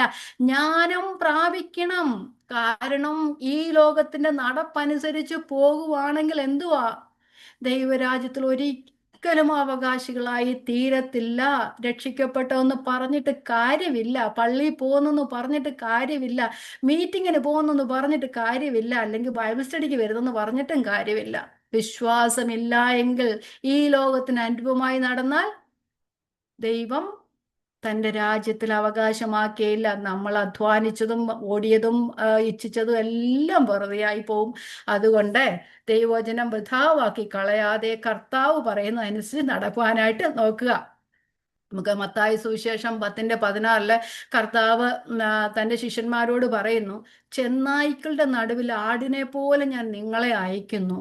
ആകയാൽ പാമ്പിനെ പോലെ ബുദ്ധിയുള്ളവരും പ്രാവിനെ പോലെ കളങ്കമില്ലാത്തവരുമായിരിക്കും. എന്തുകൊണ്ടാ കർത്താവ് അങ്ങനെ പറഞ്ഞേ? അന്ന് ആ കാലത്ത് കർത്താവ് അങ്ങനെ പറയണമെങ്കിൽ ഇക്കാലത്ത് നാം എത്രത്തോളം ബുദ്ധിയുള്ളവരായിരിക്കണം. വെറുതെ ബുദ്ധിയല്ല, ഈ ലോകത്തിന്റെ ബുദ്ധിയല്ല, PhD വാങ്ങിക്കുന്ന ബുദ്ധിയൊന്നും അല്ല. ഈ ലോകത്തിൽ ദൈവത്തിന്റെ പ്രിയ മക്കളെ പോലെ നടക്കുവാനുള്ള ബുദ്ധി നമുക്കുണ്ടായിരിക്കണം. ഈ ലോകത്തിന് അനുഭവമാകാതെ നന്മയും പ്രസാദവും ഉള്ള ദൈവത്തിന്റെ ഹിതമറിഞ്ഞ് ജീവിക്കാനുള്ള ബുദ്ധിയാണ് വേണ്ടത്. അതുകൊണ്ട് നാം ഈ ലോകത്തിലെ മനുഷ്യരെ പോലെ അജ്ഞാനികളായിട്ടല്ല, സൂക്ഷ്മത്തോടെ, വാക്ക് വൈസ്ലി, വയസ്സായിട്ട് നാം തീരുമാനമെടുക്കുക, അങ്ങനെ നടക്കുക. അപ്പോൾ മനുഷ്യ പാപത്തിൽ, നമ്മുടെ ചുറ്റുമുള്ളവർ പാപത്തിൽ മരിച്ചുകൊണ്ടിരിക്കുന്നു, അന്ധകാരം നിറഞ്ഞിരിക്കുന്നു. പക്ഷെ ഈ ലോകത്തിൽ നാം ദൈവത്തിന്റെ വെളിച്ചമുള്ളവരാണ്. ദൈവം നമ്മെ വെളിച്ചമാക്കി തീർത്തിരിക്കുക. അതുകൊണ്ട് നാം ഇരുട്ടിന്റെ പ്രവൃത്തികളെയൊക്കെ വെച്ച് കളഞ്ഞ് വെളിച്ചത്തിനുള്ളവരായി നടക്കുക. ഉറക്കത്തിൽ നിന്ന് ഉണരുക. മറ്റു മനുഷ്യരെ പോലെ ആയിത്തീരരുത്. നാം എഴുന്നേറ്റ് പ്രകാശിക്കുക. എഴുന്നേറ്റ് പ്രകാശിക്കുക. നിന്റെ പ്രകാശം വന്നിരിക്കുന്നു, ദൈവത്തിന്റെ തേജസ്സും നിന്റെ മേൽ ഉദിച്ചിരിക്കുന്നു. അങ്ങനെ ബോധമുള്ളവര് വെളിച്ചത്തിനുള്ളവരായി നടക്കുക. ഇനി 16-ാമത്തെ വാക്യം, 16. ഇത് ദുഷ്കാലമാകയാൽ സമയം തക്കത്തിൽ ഉപയോഗിച്ചുകൊള്ളുവാൻ. കാരണം ഉറക്കത്തിന് ഉണരണം. ഇത് ദുഷ്കാലമാ. അതുകൊണ്ട് സമയം തക്കത്തിൽ ഉപയോഗിക്കുക. എന്താ? Life is too short. ഇത്രയേ ഉള്ളൂ, ഇച്ചിരേ ഉള്ളൂ. ഇപ്പൊ ഇവിടെ ഇരിക്കുന്നവർ നാളെ എത്ര പേരുണ്ടെന്ന് അറിയത്തില്ല. അടുത്ത നിമിഷം ആരൊക്കെ ഉണ്ടെന്ന് അറിയത്തില്ല. അടുത്ത നിമിഷം നമുക്ക് എന്തോ സംഭവിക്കുന്നു നമുക്കറിയത്തില്ല. അതുകൊണ്ട് കിട്ടുന്ന സമയം തക്കത്തിൽ ഉള്ളായിരിക്കുക. അപ്പൊ ജ്ഞാനത്തിലുള്ള നമ്മളുടെ നടപ്പ് സമയം തക്കത്തിൽ ഉപയോഗിക്കാനായിട്ട് നമ്മെ പ്രാപ്തരാക്കും. ജ്ഞാനമില്ലെങ്കിൽ നാം ഈ ലോകത്തിന്റെ മനുഷ്യരെ പോലെ തിന്നുക, കുടിക്കുക, ആനന്ദിക്കുക, നാളെ ചാകുമല്ലോ. കുഴപ്പമില്ല, ഇങ്ങനെ അങ്ങ് പോയാൽ മതി. ഇന്ന് രാവിലെ എഴുന്നേറ്റു, എനിക്കിഷ്ടമുള്ള കുറേയൊക്കെ ചെയ്തു, അവസാനം രാത്രി കിടക്കാൻ നേരത്തെ കർത്താവേ, എനിക്ക് ഭയങ്കര ബുദ്ധിമുട്ടായിരുന്നു, നാളെ വചനം ഞാൻ വായിക്കാം, കിടന്നുറങ്ങി, നാളെ ഇത് തന്നെ ഗതി അല്ലേ? അപ്പൊ അങ്ങനെ അങ്ങ് പോകണ്ട. അജ്ഞാനികളായിട്ടല്ല, ജ്ഞാനികളായിട്ട് നടക്കാൻ ശ്രമിക്കുക. എന്തുകൊണ്ടാണ്? ഇത് ദുഷ്കാലമാകിയ, സമയം അധികമില്ല. നാം ജീവിക്കുന്ന കാലം ദുഷ്കാലമാണ്. അതുകൊണ്ട് നമുക്ക് ദൈവം തരുന്ന സമയം തക്കത്തിൽ ഉപയോഗിക്കുക. Making the most of your time. അപ്പം സമയം എന്ന് പറയുമ്പോൾ നമ്മൾ രണ്ട് വിധത്തിലുള്ള സമയമുണ്ട്. ഒന്ന്, നമുക്ക് എല്ലാവർക്കും അറിയാം, ദൈവം നമുക്ക് എല്ലാവർക്കും തന്നിരിക്കുന്ന ഒരു സമയം 24 മണിക്കൂർ അല്ലെ? 24 മണിക്കൂർ കഴിയുമ്പോൾ രാത്രി കഴിഞ്ഞു, പകൽ വന്നു, നമുക്കറിയാം. അതിങ്ങനെ കണ്ടിന്യൂസ് ആയിട്ട് പോയിക്കൊണ്ടിരിക്കുന്നതാണ്. അങ്ങനെ കർത്താവിന്റെ വരവ് വരെ അതിങ്ങനെ പോയിക്കൊണ്ടേയിരിക്കും. പക്ഷെ രണ്ടാമത്തെ സമയമെന്ന് പറയുന്നത് അതൊരു പ്രത്യേക സമയത്തേക്കുള്ളതാണ്, അല്ലെങ്കിൽ ഒരു ഫിക്സഡ് ടൈമാണ്. എന്ന് പറഞ്ഞു കഴിഞ്ഞാൽ അത് ഒരു സീസൺ ആണെന്ന് നമുക്ക് പറയാം. ഒരു സ്ഥിരമായത്, എന്തെങ്കിലും സംഭവിപ്പാനുള്ള ഒരു കാലം എന്ന് നമുക്ക് ആ ടൈമിനെ പറയാം. എന്ന് പറഞ്ഞാൽ മെഷേർഡ് ടൈം, ഒരു അലോക്കേറ്റഡ് സീസൺ എന്നും പറയാം. നമുക്കറിയാം, ദൈവം കൽപ്പിച്ചു വച്ചിരിക്കുന്ന ഒരു സമയമുണ്ട്. നമുക്കറിയാം, എല്ലാത്തിനും ഒരു സമയമുണ്ട്. എക്സാമ്പിൾ നമ്മൾ പറഞ്ഞു കഴിഞ്ഞാൽ നോഹയുടെ കാലം പോലെ അല്ലേ പറയുന്നില്ലേ? ലോത്തിന്റെ കാലം പോലെ. അങ്ങനെ ഒരു കാലം, ഒരു സീസണ് നമ്മുടെ ഓരോരുത്തരുടെയും ജീവിതത്തിലും ദൈവം ഓരോരോ സീസൺ വെച്ചിട്ടുണ്ട്. ഫലം കായ്ക്കുവാൻ ഒരു കാലം, അധ്വാനിക്കുവാൻ ഒരു കാലം, പ്രൂൺ ചെയ്യപ്പെടാൻ ഒരു കാലം, കഷ്ടത അനുഭവിപ്പാൻ ഒരു കാലം, സന്തോഷിപ്പാൻ ഒരു കാലം, അങ്ങനെ റെസ്റ്റ് ചെയ്യാൻ ഒരു കാലം. അങ്ങനെ ദൈവം ഓരോ കാലവും വെച്ചിട്ടുണ്ട്. അപ്പം നാം ഈ ലോകത്തിലായിരിക്കുമ്പോൾ നമ്മിൽ കൂടെ പ്രവർത്തിപ്പാൻ ദൈവം ഒരു കാലം നമുക്ക് വെച്ചിട്ടുണ്ട്. ദൈവത്തിന്റെ ഓരോ മക്കൾക്കും ദൈവം ഒരു കാലം വച്ചിട്ടുണ്ട്. ആ കാലം എന്താണെന്ന് നാം ജ്ഞാനത്തോടെ അറിയേണ്ടവരാണ്. അതുകൊണ്ട് സൂക്ഷ്മത്തോടെ നടക്കുക. യാക്കോബിന്റെ ലേഖനം 4:14 ഇങ്ങനെ പറയുന്നു, നാളത്തേത് നിങ്ങൾ അറിയുന്നില്ലല്ലോ, നിങ്ങളുടെ ജീവൻ എങ്ങനെയുള്ളത്, അല്പനേരത്ത് കാണുന്നതും പിന്നെ മറഞ്ഞു പോകുന്നതുമായ ആവിയല്ലോ. നമുക്കാർക്കും അറിയത്തില്ല നമ്മുടെ കാലം എങ്ങനെയാണ്. അപ്പൊ നാളത്തേത് നിങ്ങൾ അറിയുന്നില്ല. ഇന്ന് നമ്മെ ഏൽപ്പിച്ചത് നാം വിശ്വസ്തയോടെ ചെയ്യുക. കാരണം ഇത് ദുഷ്കാലമാണ്. Time is too short. അപ്പം നമ്മൾ സങ്കീർത്തനങ്ങളിലൊക്കെ ഇപ്പം നമ്മൾ നമ്മുടെ വിശ്വാസികളെ, കർത്താവിൻ രക്ഷിക്കപ്പെട്ടവരെ കുറിച്ച്, അല്ലെ വിശ്വാസത്തിലേക്ക് വന്നവരെ കുറിച്ച് ഇപ്പം പറയുന്നത്, നമ്മൾ ദൈവമക്കളെ കുറിച്ചാണ് പറയുന്നത്. പക്ഷേ പഴയ നിയമകാലത്തും ഇങ്ങനെ വിശുദ്ധന്മാർ അങ്ങനെ പ്രാർത്ഥിച്ചിരുന്നു. വായിച്ചു പോക്കാൻ നമുക്കൊന്ന് കുറച്ച് വാക്യങ്ങൾ വായിക്കാം. സങ്കീർത്തനങ്ങൾ 39:4. 39:4. യഹോവേ, എൻ്റെ അവസാനത്തെയും എൻ്റെ ആയുസ് എത്ര എന്നതിനെയും എന്നെ അറിയിക്കണമേ. ഞാൻ എത്ര ക്ഷണികനെന്ന് ഞാൻ അറിയുമാറാകട്ടെ. കർത്താവിന്റെ പ്രവൃത്തികൾക്ക് വേണ്ടി പ്രയോജനപ്പെടുന്ന ഒരു വിശുദ്ധന്റെ പ്രാർത്ഥനയാ. യഹോവേ, എൻ്റെ അവസാനത്തെയും എൻ്റെ ആയുസ് എത്ര എന്നതിനെയും എന്നെ അറിയിക്കണമേ.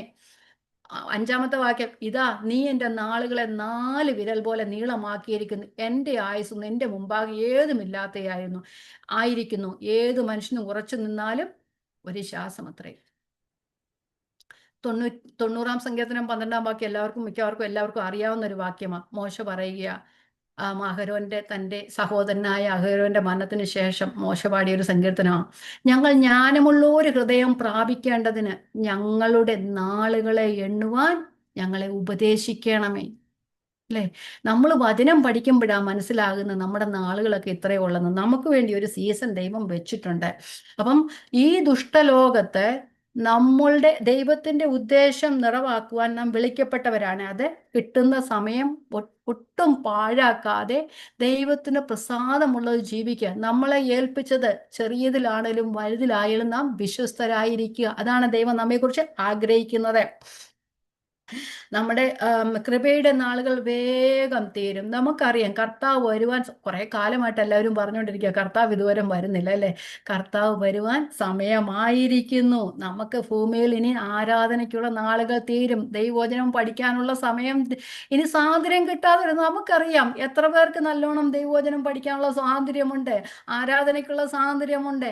അങ്ങനെ ദൈവവചനം ഇരുന്ന് പഠിക്കാനുള്ള സ്വാതന്ത്ര്യം ഒന്ന് പോട്ടെ. നമുക്കൊരു അസുഖം വന്നു കഴിഞ്ഞാൽ, നമുക്കൊരു രോഗം വന്നു കഴിഞ്ഞാൽ നമുക്ക് ദൈവവചനം പഠിക്കാനുള്ള മനസ്സൊന്നും കാണത്തില്ല, അറിയത്തില്ല. കിട്ടുന്ന സമയം തക്കത്തിൽ ഉപയോഗിക്കുക. നമുക്ക് കണ്ണിന് കാശ് നഷ്ടപ്പെട്ടാൽ നമുക്ക് വായിക്കാനൊക്കത്തില്ല. കേൾവി നഷ്ടപ്പെട്ടു പോയാൽ നമുക്ക് ദൈവത്തിന്റെ വചനം കേൾപ്പാനൊക്കത്തില്ല. തൊണ്ടയ്ക്ക് ഒരു തൊണ്ടവേദന വന്നാലാട്ടെ നമുക്കൊന്ന് സംസാരിക്കാൻ പോലും ഒക്കത്തില്ല. ബാക്കി വരുമ്പം പിന്നെ പറയണ്ട അല്ലേ? അപ്പൊ ഈ ലോകത്തിൽ എന്തൊക്കെയാ നടക്കുന്നതെന്നൊന്നും അറിയത്തില്ല. നമ്മൾ നിശ്ചയിക്കുന്ന സമയത്ത് നമുക്ക് വായിക്കാനും പഠിക്കാനും ഒക്കെ. അപ്പോൾ സമയമാണ് നമുക്ക്. ഇപ്പോഴാണ് നമുക്ക് സമയം. നമ്മൾ ജനത്തിൽ പറയുന്നത്, ഇപ്പോഴാകുന്നു സുപ്രസാദ കാലം, ഇപ്പോഴാകുന്നു രക്ഷാ ദിവസം. ഇപ്പോഴാണ് നമ്മുടെ സമയം. നാളെ നമ്മുടെ ഒന്നും അല്ല. അത് നമുക്ക് ദൈവം തന്നാലായി, തന്നില്ലെങ്കിലുമായി. ഇപ്പോഴുള്ള സമയം നാം തക്കത്തിൽ ഉപയോഗിക്കുക. അപ്പം നമുക്ക് കിട്ടുന്ന ഒരു അവസരവും നാം പാഴാക്കി കളയരുത്. ഗലാത്യലേഖനം 6:10 പറയുന്നു, ആകയാൽ അവസരം കിട്ടും പോലെ നാം എല്ലാവർക്കും സഹവിശ്വാസികൾക്ക് നന്മ ചെയ്യുക. അത് നന്മയായിട്ടാകട്ടെ, നമ്മുടെ ഒരു വാക്കാകട്ടെ, നമ്മുടെ ആശ്വാസമാകട്ടെ, നമ്മുടെ ഒരു പ്രാർത്ഥനയാകട്ടെ, നമ്മൾ വചനം പഠിപ്പിക്കുന്നതാകട്ടെ, എന്താണ് ദൈവം നമ്മെക്കുറിച്ച് ഉദ്ദേശിക്കുന്നത് വെച്ചാൽ അത് ചെയ്യുന്നത് നാം സമയത്തിൽ. സമയം ഇപ്പോൾ ദുഷ്കാലമാണ്, സമയം അധികമില്ല എന്നറിഞ്ഞുകൊണ്ട് നമ്മളെ ഏൽപ്പിച്ചിരിക്കുന്ന പ്രവൃത്തി നാം ചെയ്യുക.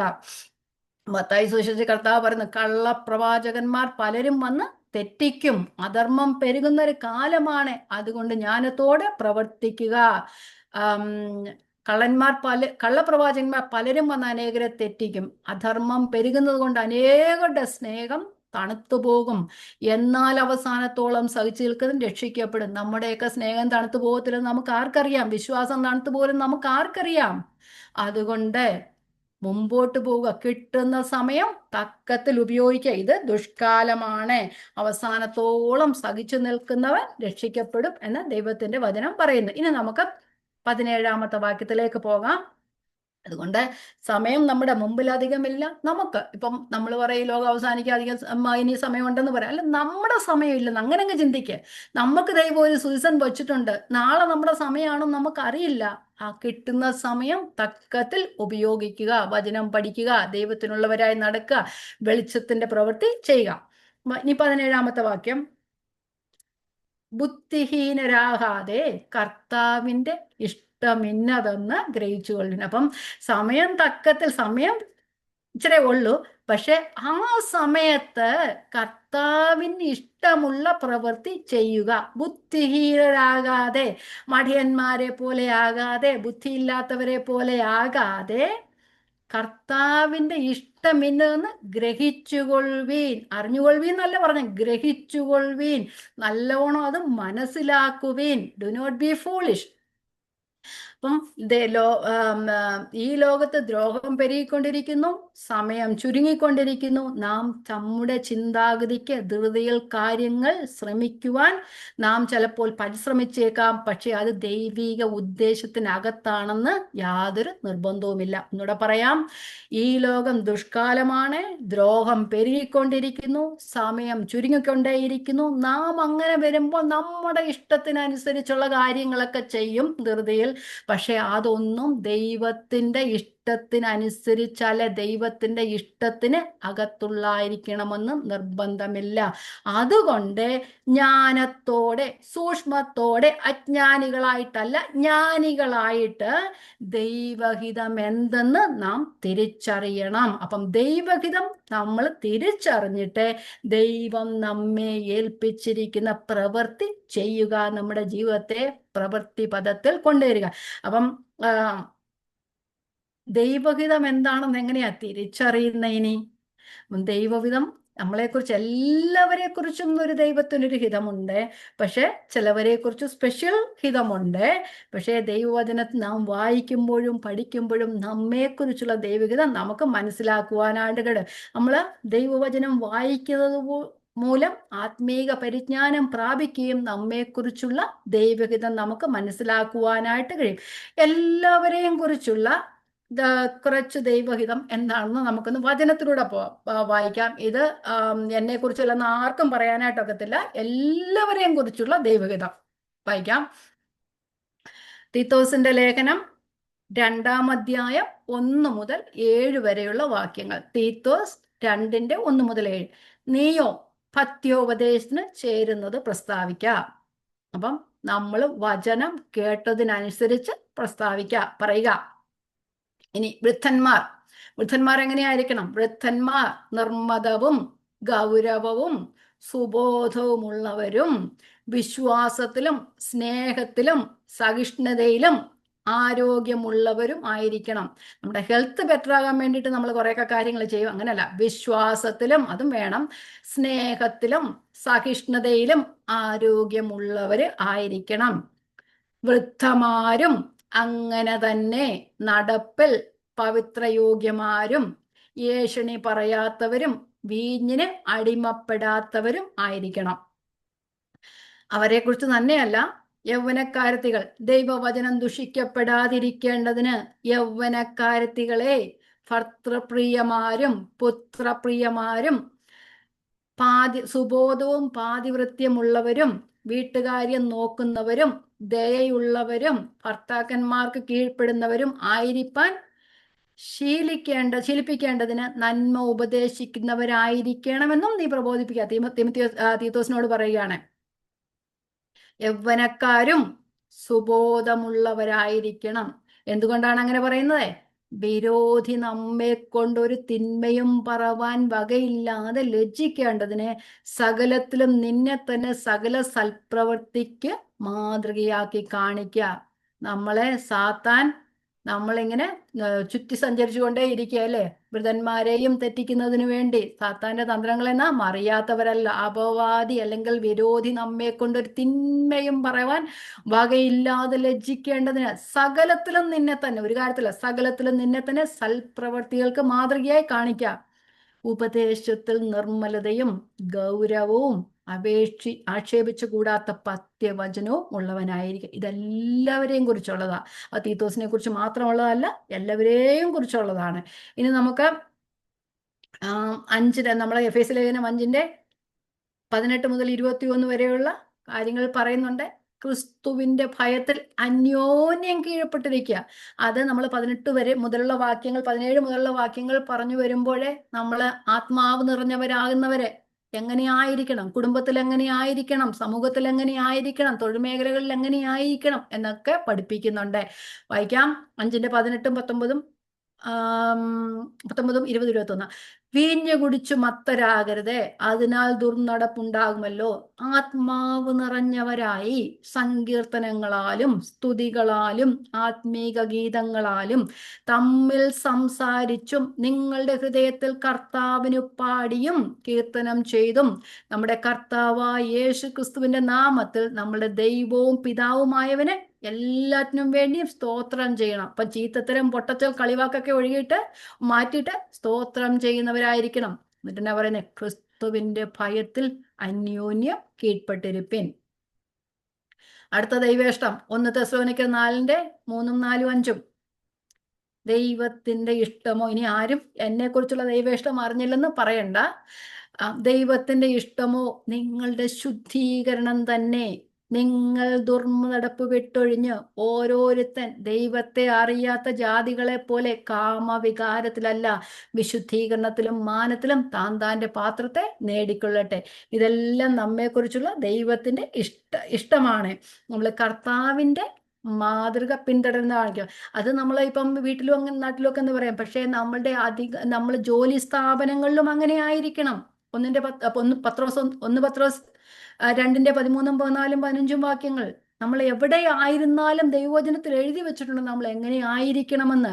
സകല മാനുഷിക നിയമത്തിനും കർത്താവിൻ നിമിത്തം കീഴടങ്ങുവീൻ.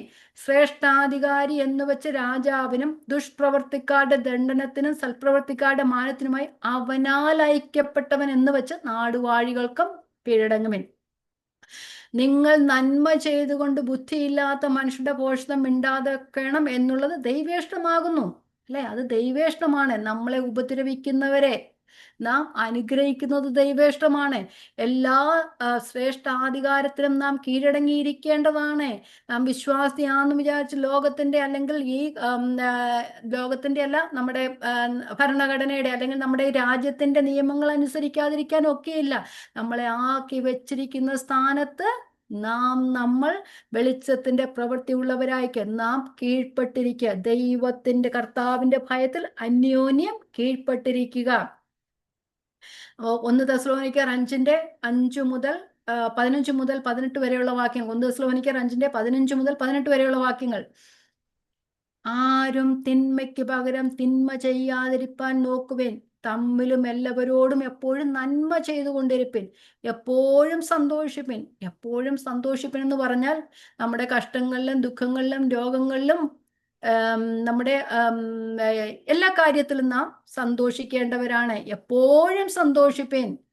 ഇടവിടാതെ പ്രാർത്ഥിപ്പേൻ. എല്ലാത്തിനും സ്തോത്രം ചെയ്യും. നമ്മുടെ കഷ്ടതയ്ക്കും സ്തോത്രം ചെയ്യണം, രോഗത്തിനും സൗഖ്യം ചെയ്യണം, സ്തോത്രം ചെയ്യണം, സൗഖ്യത്തിനും സ്തോത്രം ചെയ്യണം. എല്ലാത്തിനും സ്തോത്രം ചെയ്യുവൻ. ഇതല്ലോ ക്രിസ്തുവേശുവിൽ നിങ്ങളെക്കുറിച്ചുള്ള ദൈവേഷ്ടം. അപ്പൊ എല്ലാത്തിനും സ്തോത്രം ചെയ്യണം, കഷ്ടതയ്ക്കും സ്തോത്രം ചെയ്യണം. അതാണ് നമ്മെക്കുറിച്ചുള്ള ദൈവേഷ്ടം. അപ്പം നാം ഇങ്ങനെ നമ്മൾ ശേഷം മനുഷ്യരെ പോലെ ആകാനുള്ളവരല്ല. നാം ദൈവവചനം പഠിക്കുമ്പോൾ, ആ ദൈവത്തിന്റെ വചനത്താൽ നമുക്ക് പരിജ്ഞാനം ലഭിക്കുമ്പോൾ, നമ്മുടെ ഓരോ കഷ്ടങ്ങളിലും ദൈവം നമ്മെ ആക്കിയിരിക്കുന്നത് അത് ചിലപ്പോൾ ഒരു സീസൺ ആയിരിക്കാം, ദൈവം തന്നിരിക്കുന്ന സമയമായിരിക്കാം. കഷ്ടതയിലും സന്തോഷിക്കുന്നവരായി തീർന്നാലാണ് നമ്മെക്കുറിച്ചുള്ള ദൈവേഷ്ടം നിറവേറുവാനായിട്ട് പോകുന്നത്. അപ്പം നമ്മുടെ എല്ലാ കാര്യങ്ങൾക്കും എല്ലാത്തിനും സ്തോത്രം ചെയ്യുക. നമ്മൾ ഓരോ സ്ഥലത്താക്കിയിരിക്കുമ്പോൾ പറയുന്നത്, മൂർഖന്മാരായവർക്കും നിങ്ങൾ കീഴടങ്ങുവിൻ. ചിലവർ ബോസ് മൂർഖന്മാരായിരിക്കാം.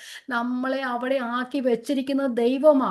അതുകൊണ്ട് അതിനനുസരിച്ച് നമ്മൾ വിഷമം ഉണ്ടാവുമെങ്കിലും ദൈവത്തിന് സ്തോത്രം ചെയ്യുക. അവിടെ നിൽക്കാനുള്ള കൃപ തരണേന്ന് ദൈവത്തോട് പ്രാർത്ഥിക്കുക. നമ്മുടെ വിശ്വാസം, ദൈവത്തിന്റെ പ്രവൃത്തി നമുക്ക് കാണുവാനായിട്ട് കഴിയും. നമ്മുടെ വിശ്വാസം വർദ്ധിക്കാനായിട്ട് കഴിയും. എല്ലാവർക്കും ഒരാൾ എന്തെങ്കിലും പറയുമ്പോൾ നമ്മൾ പറയുകയല്ല ചെയ്യേണ്ടത്. നമ്മൾ കീഴടങ്ങിയിരിക്കുക, മിണ്ടാതിരിക്കുക. 2 കൈ കൊണ്ട് അടിച്ചാൽ മാത്രമേ ശബ്ദം ഉണ്ടാകത്തുള്ളൂ, അല്ലേ? നാം വെളിച്ചത്തിന്റെ പ്രവൃത്തി ചെയ്യുക. ശേഷം മനുഷ്യരെ പോലെ അല്ല, നാം ദൈവത്തിന്റെ മക്കളാണ്, നാം സ്വർഗത്തിന്റെ പ്രവൃത്തി ചെയ്യേണ്ടവരാണ് എന്നുള്ള ബോധം നമുക്ക് എപ്പോഴും ഉണ്ടായിരിക്കണം. യോഹന്നാന്റെ സുവിശേഷം 4:34 ഇങ്ങനെ പറയുന്നുണ്ട്, യേശു അവരോട് പറഞ്ഞത്, എന്നെ അയച്ചവന്റെ ഇഷ്ടം ചെയ്ത് അവന്റെ പ്രവൃത്തി തികയ്ക്കുന്നത് തന്നെ എൻ്റെ ആഹാരം. അപ്പൊ എന്നെ വിളിച്ച് ദൈവത്തിന്റെ ഇഷ്ടം ചെയ്ത് അവന്റെ പ്രവൃത്തി ചെയ്യുന്നത് തന്നെ എൻ്റെ ആഹാരമായി തീരണം. അതുകൊണ്ട് നാം ബുദ്ധിഹീനരാകാതെ കർത്താവിന്റെ ഇഷ്ടം എന്നെന്ന് മനസ്സിലാക്കിക്കൊണ്ട് ജ്ഞാനികളായിട്ട് ജീവിക്കുക. സൂക്ഷ്മത്തോടെ, അജ്ഞാനികളായിട്ടല്ല, ജ്ഞാനികളായി തന്നെ നടക്കുവാൻ നോക്കുവേൻ. കുറച്ച് സമയം കൂടെ ഉണ്ട്. ഓക്കെ, നമുക്ക് 18-ാമത്തെ വാക്യത്തിലേക്ക് പോകാം. വീഞ്ഞു കുടിച്ച് മത്തരാകരുതേ, അതിനാൽ ദുർനടപ്പുണ്ടാകുമല്ലോ. ആത്മാവ് നിറഞ്ഞവരായി സങ്കീർത്തനങ്ങളാലും സ്തുതികളാലും ആത്മീക ഗീതങ്ങളാലും തമ്മിൽ സംസാരിച്ചും നിങ്ങളുടെ ഹൃദയത്തിൽ കർത്താവിന് പാടിയും കീർത്തനം ചെയ്തും നമ്മുടെ കർത്താവായ യേശു ക്രിസ്തുവിന്റെ നാമത്തിൽ ദൈവവും പിതാവുമായവന് എല്ലായ്പ്പോഴും എല്ലാറ്റിനും വേണ്ടി സ്തോത്രം ചെയ്തുകൊള്ളുവിൻ. ക്രിസ്തുവിന്റെ ഭയത്തിൽ അന്യോന്യം കീഴ്പ്പെട്ടിരിപ്പിൻ. നമുക്ക് ഈ വാക്യങ്ങൾ മുഴുവനൊന്നും ഇന്ന് പഠിക്കാനായിട്ട് കഴിയുകയില്ല. നമുക്ക് കുറച്ച് കാര്യങ്ങൾ മാത്രം മുമ്പോട്ട് പോകാം.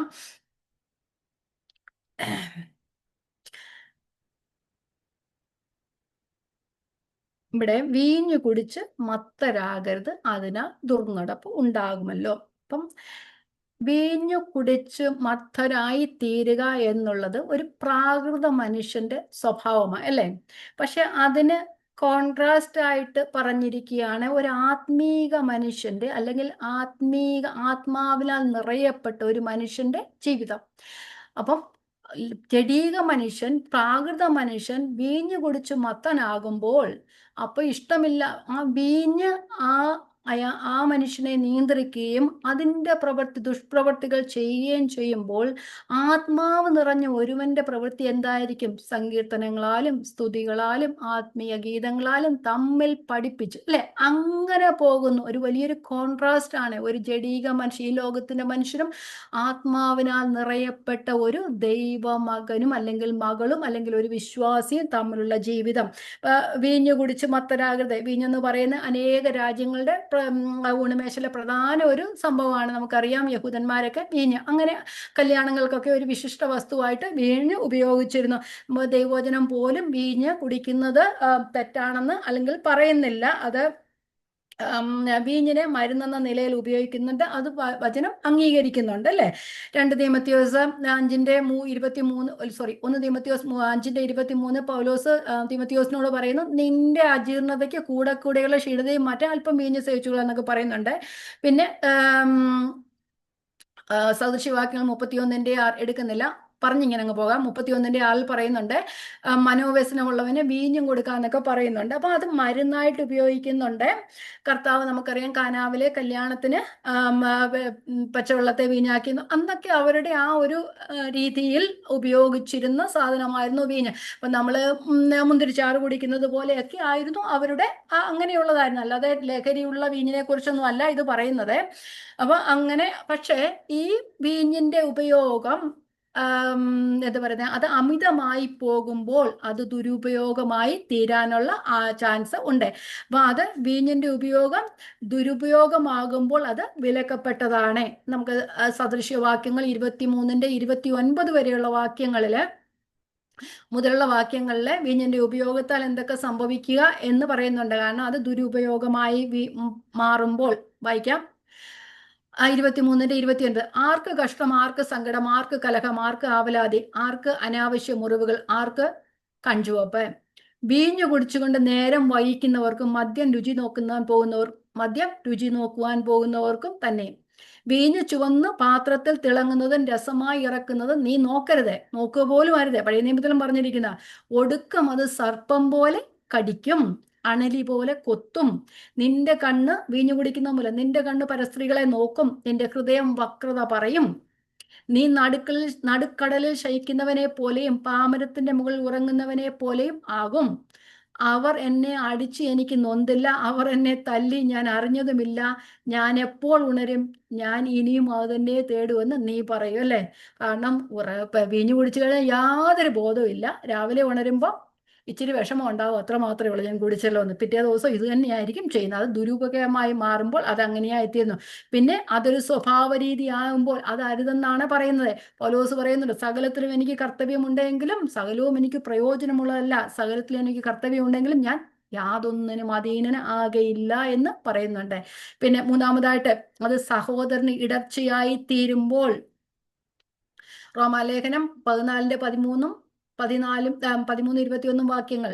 നാം ഇനി അന്യോന്യം വിധിക്കരുത്, സഹോദരൻ ഇടർച്ചയോ തടങ്കലോ വെക്കാതിരിപ്പാൻ മാത്രം നോക്കുവിൻ. മാംസം തിന്നാതെയും വീഞ്ഞു കുടിക്കാതെയും സഹോദരന് ഇടർച്ച വരുത്തുന്ന യാതൊന്നും ചെയ്യാതെയും ഇരിക്കുന്നത് നല്ലത്. അപ്പൊ അങ്ങനെ പല കാര്യങ്ങളും പറഞ്ഞിട്ടുണ്ട്. അത് പിന്നെ പറയുന്നുണ്ട്, സംശയത്തോടെ അത് ഉപയോഗിക്കുമ്പോൾ അത് പാപമായി തീരുന്നു എന്ന് പറയുന്നുണ്ട്. മാംസം റോമാലേഖനം 1 കൊരിന്ത്യർ ലേഖനങ്ങളിലൊക്കെ പറയുന്നുണ്ട്, മാംസം തിന്നാതെയും വീഞ്ഞു കുടിക്കാതെയും സഹോദരൻ ഇടർച്ച വരുത്താതിരുന്നും ചെയ്യുന്ന നല്ലത്. എന്നാൽ സംശയിക്കുന്നവൻ തിന്നുന്നു എങ്കിൽ അത് വിശ്വാസം ഉത്ഭവിക്കാത്തതുകൊണ്ട് അവൻ കുറ്റക്കാരനായി തീരുന്നു. വിശ്വാസം നിന്ന് ഉത്ഭവിക്കാത്തൊക്കെയും പാപമാണ് എന്ന് പറയുന്നുണ്ട്. വീഞ്ഞിന്റെ ഉപയോഗത്തെ, മരുന്ന് പോലെയുള്ള ഉപയോഗത്തെ വചനം തടുക്കുന്നില്ല എങ്കിൽ തന്നെയും അത് ദുരുപയോഗമാകരുത് എന്നാണ് വചനം പറയുന്നത്. ഇവിടെ വീഞ്ഞു കുടിക്കരുത് എന്ന്, വീഞ്ഞു കുടിച്ച് മത്തരാകരുത് എന്ന് പറഞ്ഞാൽ അതിന്റെ ഒരു ഇച്ചിരി ഒന്ന് പറഞ്ഞതേ ഉള്ളൂ. അല്ലാതെ വീഞ്ഞു കുടിക്കുന്നവരെ പിന്നെ എൻകറേജ് ചെയ്യൊന്നും അല്ല ചെയ്ത്. വചനത്തിൽ പറയുന്നുണ്ട് അരുത് എന്ന് പറയുന്നത് അരുത് തന്നെ. പിന്നെ ഒരു കാര്യമുണ്ട്, ചിലവർക്കൊക്കെ അരുതെന്ന് പറയുന്ന കാര്യങ്ങൾ ചെയ്യുവാനാണ് ഇഷ്ടം. അത് പറഞ്ഞില്ലായിരുന്നെങ്കിൽ യാതൊരു കുഴപ്പമില്ലായിരുന്നു. കാനാവിലെ കല്യാണത്തിന് കർത്താവ് വീഞ്ഞാക്കിയെന്നൊക്കെ, വെള്ളം വീഞ്ഞാക്കിയെന്നൊക്കെ പറഞ്ഞു, അയ്യോ കർത്താവ് വെള്ളം വീഞ്ഞാക്കിയെങ്കിൽ പിന്നെ ഞങ്ങൾക്കും കുടിക്കാം, ഒരു കുഴപ്പമില്ല. അത് ആദായമായിട്ട് എടുക്കുന്നവരുണ്ട്. അതിനെക്കുറിച്ചല്ല ഞാൻ പറഞ്ഞത്. അതുകൊണ്ട് ബൈബിൾ നോ എന്ന് പറയുന്നതിന് നോ തന്നെ ആയിരിക്കണം നമ്മുടെ ജീവിതത്തിൽ. ഓക്കെ, ഇവിടെ വീഞ്ഞു കുടിക്കരുത് എന്നർത്ഥമാക്കുന്നത് ജാതീയ ആഘോഷങ്ങളിലൊക്കെ വീഞ്ഞൊരു പ്രധാന പങ്ക് വഹിച്ചിരുന്നു. അപ്പം കർത്താവ് പറയുന്നുണ്ട്, ഒന്നുമില്ല, നിങ്ങൾക്ക് ഭൂതങ്ങളുടെ പാനപാത്രവും കർത്താവിന്റെ പാനപാത്രം കുടിക്കുവാൻ പാടില്ല. ഈ വിഗ്രഹാരാധനയുടെ ബാക്ക്ഗ്രൗണ്ടിൽ അങ്ങനെ വീഞ്ഞും ഒക്കെ വെച്ച് ഉള്ള പരിപാടികളൊക്കെ ഉണ്ടായിരുന്നു. അപ്പം പൗലോസ് പറയുന്നത്, ഈ സത്യദൈവത്തോടുള്ള ആരാധനയിൽ നിന്ന് നിങ്ങളെ തെറ്റിക്കുന്നതായ ഒരു കാര്യത്തിലും നിങ്ങൾ ഇടപെടരുത്. കാരണം ഈ വീഞ്ഞെന്ന് പറയുന്നത്, ആ വീഞ്ഞ് കുടിക്കുന്നത്, ആ വീഞ്ഞ് നമ്മളെ ഇൻഫ്ലുവൻസ്, അല്ലെ കുടിക്കുന്നവരെ ഇൻഫ്ലുവൻസ് ചെയ്യും. കാരണം വീഞ്ഞു കുടിക്കുന്നവർക്ക് മതമില്ലാതെയായിപ്പോ അത് മത്തരായി പോകുമ്പോൾ ആ വീഞ്ഞായിരിക്കും അല്ലെങ്കിൽ ആ മദ്യമായിരിക്കും അവരെ നിയന്ത്രിക്കുന്നത്. അങ്ങനെയായി പോകരുത്. ആത്മാവിനാൽ നിയന്ത്രിക്കപ്പെട്ടവരാകണം. ഈ ലോകത്തിലെ മനുഷ്യരെ പോലെ വീഞ്ഞു കുടിച്ച് മത്തരായി പോകുന്നവരെ പോലെ ആകരുത്. ദൈവമക്കൾ ആത്മാവിനാൽ നിറഞ്ഞവരായി തീരണം എന്ന അർത്ഥമാണ്. വീഞ്ഞു കുടിക്കുമ്പോൾ പണം നഷ്ടമാകും, പോക്കറ്റ് കാലിയാവും, പിന്നെ എന്തോ പോവും, തലയുടെ സ്ഥിരതയും പോവും, പിന്നെ ചെയ്യുന്ന ഒന്നും ഒരു ബോധവും ഇല്ലാതെ ആയി വരികയും ചെയ്യും. അങ്ങനെയൊന്നും ആകുകയല്ല. പക്ഷെ മത്തരാകുന്നത് മാത്രമല്ല, അത് പാപമാണ്. അതിനുള്ള ആഗ്രഹവും നിയന്ത്രിക്കാൻ കഴിയാത്ത അവസ്ഥയും പാപമാണ്. ചിലവർക്ക് ഉറങ്ങുന്നതിന് മുമ്പ് ഇച്ചിരി കഴിച്ചാലേ ഒക്കത്തുള്ളൂ. അതെല്ലാം പാപമാണ്. അത് കുഴപ്പമില്ല, ദൈവവചനം അങ്ങനെയൊക്കെ പറഞ്ഞിട്ടുണ്ടെന്നും പറഞ്ഞ് അത് ആദായ സൂത്രമാക്കുന്നവരുണ്ട്. അങ്ങനെയല്ല, ഇല്ല എന്ന് ദൈവവചനം പറയുന്നെങ്കിൽ ഇല്ല എന്ന് തന്നെയായിരുന്നു. അപ്പം ഇവിടെ പറയുന്നു, വീഞ്ഞു കുടിച്ച് നിങ്ങൾ മത്തരാകരുത്, പകരം ആത്മാവ് നിറഞ്ഞവരായി തീരുക. ഇവിടെ നമുക്കറിയാം, വീഞ്ഞിനും വചന പഠനത്തിൽ എനിക്ക് മനസ്സിലായത്, അല്ലെങ്കിൽ വചനത്തിൽ നിന്നല്ല, അല്ലെങ്കിലും പഠനത്തിൽ നിന്ന് മനസ്സിലായത്, ഇതിന് രണ്ടിനും വൈരുദ്ധ്യങ്ങളുമുണ്ട്, സിമിലാരിറ്റീസും ഉണ്ട്. സിമിലാരിറ്റീസും ഉണ്ട്, കോൺട്രാസ്റ്റും അങ്ങനെ ഉണ്ട്. ഓക്കെ, ഇനി ഞാൻ കുറച്ച് സിമിലാരിറ്റീസ് മാത്രം പറയാം, എന്നിട്ട് കോൺട്രാസ്റ്റും പറഞ്ഞിട്ട് നമുക്ക് ഈ ക്ലാസ് അവസാനിപ്പിക്കാം. നമുക്ക് അടുത്ത ക്ലാസ്സിൽ ബാക്കിയുള്ളത് നോക്കാം. ഇനി സിമിലാരിറ്റീസ് 3 ഈ 2 അവസ്ഥകളിലും, വീഞ്ഞു കുടിക്കുന്ന അവസ്ഥയിലും അതുപോലെ ആത്മാവിനാൽ നിറഞ്ഞു വന്ന അവസ്ഥകളിലും ഒരുവൻ ഒരു ശക്തിയുടെ കീഴിലാണ്. ഒരു ഭാഗത്ത് വീഞ്ഞു മത്ത് പിടിക്കുന്നു, മറ്റൊരു ഭാഗത്ത് ആത്മാവിനാലുള്ള ശക്തി ലഭിക്കുന്നു. രണ്ടും ഒരു ശക്തിയുടെ കീഴിലാണ്. ഇനി 2 അവസ്ഥയിലും എനർജറ്റിക് ആയിരിക്കും, ഊർജ്ജസ്വലര് ആയിരിക്കും. നമുക്കറിയാം, പെന്തക്കോസ്ത് നാളിൽ അവർ അന്യഭാഷയിൽ, ആത്മാവ് അവരുടെ മേൽ വന്ന് അന്യഭാഷയിൽ സംസാരിച്ചപ്പോൾ അവര് പുതുവീഞ്ഞ് കുടിച്ചവരെ പോലെ ഉണ്ടെന്ന് അവർ പറയുവാനായിട്ട് ഇടയായിത്തീരുന്നു. ഇനി ഈ 2 അവസ്ഥകളിലും, വീഞ്ഞു കുടിക്കുന്ന അവസ്ഥയിലും ആത്മാവിനാൽ നിറയപ്പെട്ട അവസ്ഥയിലും, അത് ഒരുവന്റെ നടപ്പിനെ ബാധിക്കുന്നു. വീഞ്ഞു കുടിച്ച അവസ്ഥയിൽ അവൻ വീഞ്ഞിന്റെ ഇൻഫ്ലുവൻസിൽ വേണ്ടാത്തതൊക്കെ ദുർനടപ്പുണ്ടാകുന്നു, വേണ്ടാത്തതൊക്കെ പ്രവർത്തിക്കുന്നു. ആ തെറ്റായ നടപ്പിനെ കുറിച്ചാണ് പറയുന്നത്. അവരുടെ വാക്കിൽ വ്യത്യാസം വരുന്നുണ്ട്, സാമ്പത്തികത്തിൽ വ്യത്യാസം വരുന്നു, അങ്ങനെ എല്ലാ കാര്യങ്ങളിലും വ്യതിയാനപ്പെട്ട ഒരവസ്ഥയിലായിരുന്നു. അത് നടപ്പിനെ ബാധിക്കുന്നു. പക്ഷെ ആത്മാവിനാലുള്ള ബന്ധത്തിൽ അവരുടെ ജീവിതത്തിന്റെ നല്ല നടപ്പാണ്. സങ്കീർത്തനങ്ങളാലും സ്തുതികളാലും വേണ്ടാത്ത കാര്യങ്ങൾ ഇടപെടത്തില്ല, നല്ല വാക്ക് പറയും, കൃപയോടുകൂടി ഉപ്പിനാൽ രുചി വരുത്തിയ വാക്കുകളായിരിക്കും മറ്റുള്ളവർക്ക് ആത്മീയ വർധന വരുത്തുന്ന വാക്കുകളായിരിക്കും. രണ്ട് രീതിയിലും നടപ്പിനെ ബാധിക്കുന്നുണ്ട്. മറ്റത് ദുർനടപ്പായിരിക്കും, ഇത് നേരായ നടപ്പാണ്. ഇനി എൻ്റെ കോൺട്രാസ്റ്റ് നമുക്ക് പറഞ്ഞു പോകാം. ഇനി മദ്യപാനം ദുർനടപ്പിലേക്ക് നടത്തുന്നു, ധാർമ്മികമായി പിന്നെ അധംപതിക്കുന്നു, സംസാരം മുതൽ എല്ലാത്തിലും വ്യത്യാസം ഞാൻ പറഞ്ഞതുപോലെ. പക്ഷെ ആത്മാവിനാൽ നിറയപ്പെടുമ്പോൾ നമ്മുടെ സ്വഭാവത്തിന് വ്യത്യാസം വരുന്നു, നമുക്ക് ബുദ്ധി പ്രാപിക്കുന്നു, നമുക്ക് സമനില തെറ്റുന്നില്ല, നമുക്ക് ജ്ഞാനം പ്രാപിക്കുന്നു. നമ്മളെ ഇവിടെ നമ്മൾ നല്ല വാക്കുകൾ പറയുന്നു, പക്ഷേ നമ്മൾ മദ്യപാനത്തിലാകുമ്പോൾ എന്ത് ചെയ്യുന്നു? സമനില തെറ്റുകയാണ് ചെയ്യുന്നത്. അപ്പം നമ്മൾ ആ മദ്യത്തിന്റെ ഇൻഫ്ലുവൻസിൽ, അല്ലെങ്കിൽ മദ്യം കുടിക്കുന്നത് മദ്യത്തിന്റെ ഇൻഫ്ലുവൻസിലായി പോകും. പിന്നെ അവരെ നയിക്കുന്നത് അതാണ്. പക്ഷെ ആത്മാവിനാൽ നിയന്ത്രിക്കപ്പെടുമ്പോൾ, അല്ലെ ആത്മാവിനാൽ നിറയപ്പെടുമ്പോൾ അവര് സമനില തെറ്റിയവരാകുന്നില്ല. അവര് സ്വന്തമായി സെൽഫ് കൺട്രോളിലാണ് ആയിത്തീരുന്നത്. തൻ്റെ പ്രവൃത്തികളെ ഒരിക്കലും നിയന്ത്രിപ്പാൻ കഴിയാത്ത അവസ്ഥയിലായിത്തീരുന്നില്ല. ദുരാത്മാവ് പ്രാപിച്ചവരെയൊക്കെ കാണുന്നുണ്ടല്ലേ? ആത്മാവ് പ്രാപിച്ചെന്നും പറഞ്ഞിട്ട് വേറെ വേണ്ടാത്ത കാര്യങ്ങളൊക്കെ ചെയ്യുന്നുണ്ട്. അതിനെക്കുറിച്ചല്ല പറഞ്ഞേ. ആത്മാവിന്റെ നിറവിലാകുമ്പോൾ നമ്മുടെ സ്വന്തം ഒരു സെൽഫ് കൺട്രോള് നശിച്ചു പോകുന്നില്ല, അല്ലെങ്കിൽ നമ്മളെ തന്നെ നിയന്ത്രിക്കുവാനായിട്ട് നമുക്ക് കഴിയും. ഇവിടെ പറയുന്നുണ്ട്, നമ്മൾ വചനത്തിൽ പറയുന്നുണ്ട്, പ്രവാചകന്മാരുടെ ആത്മാക്കൾ പ്രവാചകന്മാർക്ക് കീഴടങ്ങിയിരിക്കുന്നു എന്ന് പറയുന്നുണ്ട്. അപ്പം ഇന്ന് വീഞ്ഞു കുടിച്ചു മത്തരാകരുത്, അതിനാൽ ദുർനടപ്പുണ്ടാകുമല്ലോ. ആത്മാവ് നിറഞ്ഞ, ആ കോൺട്രാസ്റ്റ് രണ്ടും കൂടെ പറഞ്ഞ, ജഡീക മനുഷ്യരുടെയും ആത്മീയ മനുഷ്യരുടെയും കാര്യം പറഞ്ഞേക്കാൻ, നിങ്ങൾ ലോകത്തിലെ ശേഷം മനുഷ്യരെ പോലെ വീഞ്ഞു കുടിച്ച് മത്തരായി അതിന്റെ ഇൻഫ്ലുവൻസ് നടക്കുന്നവരെ പോലെ ആകരുതേ. പക്ഷെ നിങ്ങൾ ആത്മാവ് നിറഞ്ഞവരാണ്. ആത്മാവ് നിറഞ്ഞെന്ന് പറയുമ്പോൾ വചനം നിറഞ്ഞവർ. നമുക്ക് അടുത്ത ക്ലാസ്സിൽ അത് കാണുവാനായിട്ട് പഠിക്കുവാനായിട്ട് കഴിയും. വചനം നിറഞ്ഞവരായി തീർന്നാൽ, ആ നിരന്തരമായ വചനം നമ്മൾ നിറഞ്ഞുകൊണ്ടേ ഇരുന്നാൽ, നമ്മളുടെ ഇരുട്ട് മുഴുവനായിട്ട് മാറിയിട്ട് നാം ജ്ഞാനം പ്രാപിക്കും, പരിജ്ഞാനം പ്രാപിക്കും, നാം വിവേകികളായിത്തീരും. ദൈവത്തിന്റെ ഹിതം മനസ്സിലാക്കുവാനായിട്ട് നമുക്ക് കഴിയും, ദൈവത്തിന്റെ ഇഷ്ടം അറിഞ്ഞ് പ്രവർത്തിപ്പാനായിട്ട് കഴിയും. ആകയാൽ സൂക്ഷ്മത്തോടെ അജ്ഞാനികളായിട്ടല്ല, ജ്ഞാനികളായിട്ട് നടക്കുവാൻ നോക്കുവേൻ. ഇത് ദുഷ്കാലമാകയാൽ സമയം തക്കത്തിൽ ഉപയോഗിക്കണം. അപ്പൊ ഈ വീഞ്ഞു കുടിച്ച് മത്തരായി പോയവർക്ക് ഈ ലോകത്തിന്റെ കാലവും അറിയത്തില്ല, സമയം എന്തുവായെന്നും അറിയത്തില്ല, എപ്പോഴാണ് കിടക്കുന്നതെന്നും അറിയത്തില്ല, എപ്പോഴാണ് എഴുന്നേക്കുന്നതെന്നും അറിയത്തില്ല. പക്ഷേ ഈ നമുക്ക് ആത്മാവിൽ നിറഞ്ഞവർക്ക് ഇത് ദുഷ്കാലമാണെന്ന് മനസ്സിലാകും. നമുക്ക് കിട്ടിയിരിക്കുന്ന സമയം ഷോർട്ടാണെന്ന് നമുക്ക് മനസ്സിലാകും. നമ്മുടെ ദൈവഹിതം എന്തെന്ന് നമ്മൾക്ക് മനസ്സിലാക്കുവാനായിട്ട് കഴിയും. വചനത്തിൽ കൂടുതൽ ഇരിക്കാനായിട്ട് കഴിയും. നമ്മുടെ ജീവിതത്തിനും മാറ്റം വരും. നാം വെളിച്ചമായി തീരും. നമ്മളുടെ ഇരുട്ടെല്ലാം മാറിപ്പോകുകയും നാം ഇരുട്ടിലിരിക്കുന്നവരെ വെളിച്ചത്തിലേക്ക് നടത്തുവാനും കഴിയും. ആകയാൽ ഉറങ്ങുന്നവരെ ഉണർന്ന് മരിച്ചവരുടെ ഇടയിൽ നിന്ന് എഴുന്നേൽക്ക എന്ന് ക്രിസ്തു നിന്റെ മേൽ ഉദിക്കുമെന്ന് പറഞ്ഞതുപോലെ, നാം ഉറങ്ങുന്നവരെ ഉണർത്തുവാനായിട്ടും ഈ ലോകത്തിൽ ജോസുകളെ, ജീവന്റെ വചനം പ്രമാണിച്ചുകൊണ്ട് ജോസുകളെ പോലെ പ്രവർത്തിക്കുവാനും കഴിയും. ദൈവത്തിന്റെ മക്കൾക്ക് ദൈവം തന്നിരിക്കുന്ന ദാനമാണ് പ്രകാശമായി തീരാനുള്ളത്. ആ പ്രകാശമായി നിൽക്കാനായിട്ട് ദൈവം നമ്മളെയൊക്കെ ഇടയാക്കട്ടെ. ഈ വാക്കുകൾ ദൈവം നമ്മെ ഓരോരുത്തരെയും അനുഗ്രഹിക്കട്ടെ. ദൈവത്തിന്റെ നാമം വാഴ്ത്തപ്പെടുമാറാകട്ടെ. ദൈവത്തിന് സ്തോത്രം.